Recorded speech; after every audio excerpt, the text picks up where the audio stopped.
game up hard hydration. It's like your favorite sports drink and your favorite seltzer came together, merged together, had a baby, but it's so much better. Tell them about it. It comes in an 8-pack, 4 great flavors: fruit punch, orange, lemon lime, and grape. And most importantly, guys, it's only 110 calories per can. So it's low carb, so you don't even have to worry about drinking it. You can just enjoy it. People versus GCW. I know you are not as familiar with this No, card. So you want to know?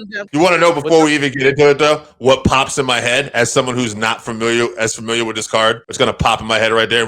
I'll let you read down it. But it's Josh Barnett and Baron Corbin in a Bloodsport match. Amazing Red, Grim Reaper, and Homicide versus Griffin McCoy, Kerry Morton, Tony Deppen. I'm excited for this 6-man match. GCW does these matches well, where they bring in legends, they bring in newer guys. Happy to see. For me, I see it as Amazing Red, Reefer, and Homicide. I'm just happy to see Amazing Red part of this show. That's another one that I really got to love. Amazing Red, especially in the early TNA Asylum days. You would see Amazing Red a lot. 100%. So do you have that team as well? Yeah. A steel cage match. Former guest of the show, Richard Holiday versus Charles Mason. Even if I wasn't such a Richard Holiday fan, I would have him winning this. But it's great to see him in this position. Wasn't on the last Hammerstein show, gets to be on this one. Another guy I'm excited for, yes, Richard Holiday. I will pick him as well. I am a little familiar with Charlie Mason, but I'm more familiar with Richard Holiday. So we'll go with Holiday. And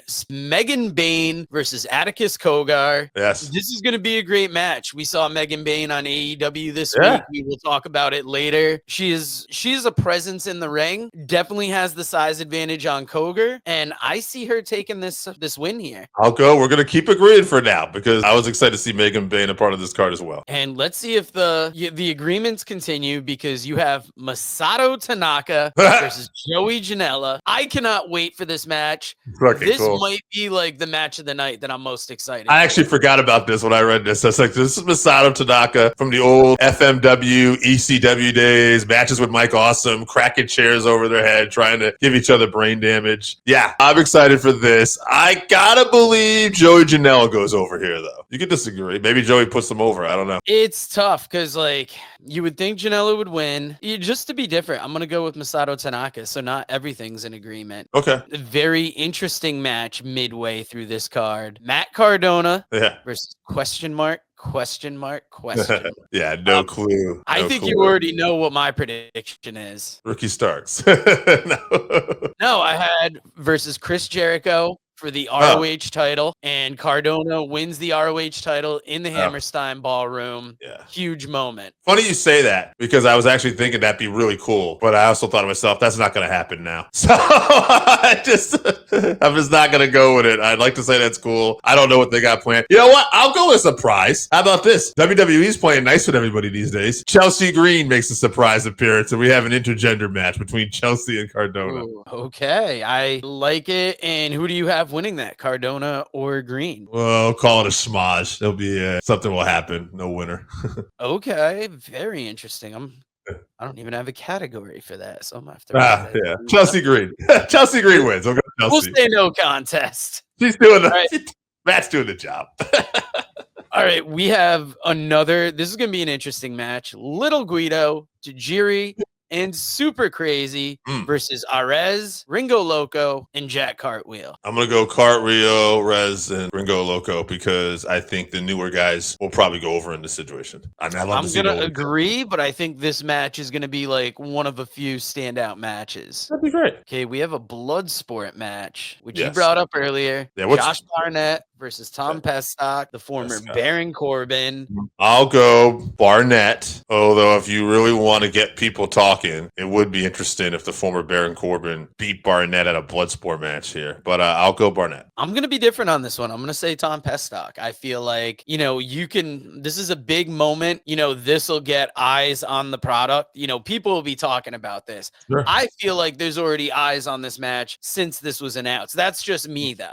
Yeah. It's very He could end up being a player in GCW and independent circuit with a win like this if that's what he desires to do. I don't know if he does, but it'll be interesting. All right, Dave, this is going to be a great match, but I don't know if you're going to be able to call the winner because it's the GCW Extreme and the GCW Ultra Violent title unification match. It's a DLC match, and you have Maki Ito versus Matthew Justice versus John Wayne Murdoch versus Matt Tremont versus Rina Yamashita versus Brandon Kirk versus Dr. Redacted versus Drew Parker. These typically are deathmatch and more extreme match wrestlers. I don't know what they're going to be able to do in the Hammerstein Ballroom. I'm going to call it Matt Tremont. Maki Ito. Okay. She'll pin Tremont. Ooh, making it interesting now. So the next matchup is El Hijo del Vikingo versus Sidney Hakim. I honestly don't know much about Sidney Hakim. Yes, you do. That's Reggie from WWE days, the guy that was flipping around everywhere. Had the 24/7 title. Yeah, that's that guy.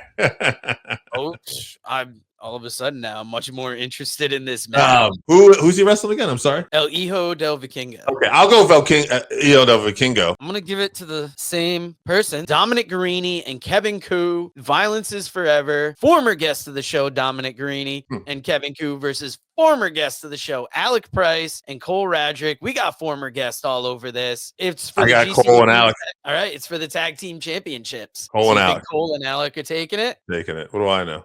I'm right there with you. Very interesting match. So, number one contendership for the main event. It's going to be Effie versus Alley Catch. I got Effie in this one because I feel like the main event is going to be Effie versus Mance Warner. And you got Effie as well? Yeah, I'm going to go Effie because Effie's been making a lot of waves. And I feel like Effie has kind of been almost a franchise of GCW lately, where that was Nick Gage a while, where you like look around the media and stuff and people making news and talking about GCW and saying, I feel like Effie's been that guy. So I will say that will continue. I say Effie wins here, and I say Effie goes on and becomes GCW heavyweight champion as well. Oh, that's a tough one. I really like Mance Warner as that GCW champion. You talked me into it, Dave. I got to agree with you on Effie on that one. That is a huge match. If you haven't tried Game Up, then you are missing out. Imagine your favorite seltzer and your favorite sports drink had a baby, but it's way better than that. Each can is 110 calories, low carb, 4.9 ABV. It's a nice light drink that is not light on flavor. Game Up comes in fruit punch, orange, lemon, lime, and grape. Pick it up at drinkgameup.com or at your nearest liquor store.